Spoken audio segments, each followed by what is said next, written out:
Veliki pozdrav za sve gledalce ZvezdaTV-a. Imamo zadovoljstvo da najavimo novi trening naših prvotimaca ovde u Austriji. 2 dana nakon prve kontrolne utakmice, ekipa Dejana Stankovića će raditi u prepodnevnom, ali i popodnevnom terminu.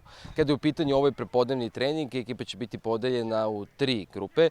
Jedan deo tima će boraviti u teretani koja se nalazi pored terena, a tokom samog treninga, nakon zagrevanja, ekipa će biti podeljena na napadače i vezne i sa druge strane odbrambene igrače koji će raditi po linijama tima.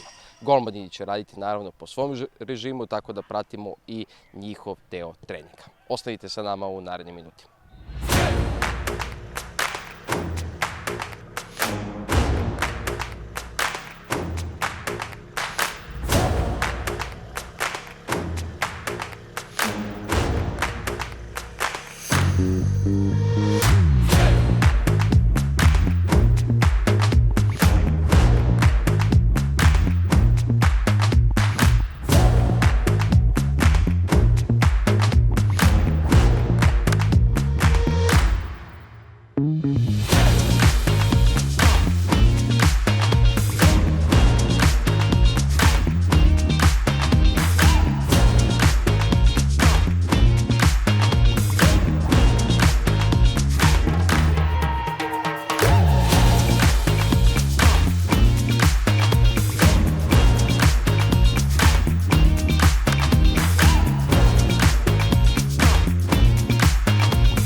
Iza nas je još jedan trening izabranika Dejana Stankovića ovde u Austriji i današnji trening, ovaj prepodnevni, je bio naporan za crveno-bele.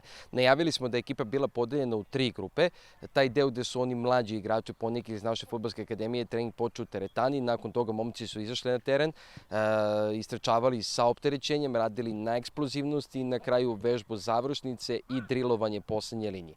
Sve to je čekalo naravno i grupu koja je trening počela na terenu. Nakon zagrevanja koje je pripremio kondicioni deo stručnog štaba, ekipa je bila podeljena u te dve grupe na napadače i na ofanzivne fudbalere koji su radili na završnici uz nadzor Dejana Stankovića, a sa druge strane defanzivci uz nadzor Nenada Sakića, prvog asistenta u našem stručnom štabu. Golmani su radili na posebnom delu terena, Pierluigi Brivio i Nemanja Supić i dalje podižu formu naših golmana koji će tokom ove sezone zaista pružati dobre partije.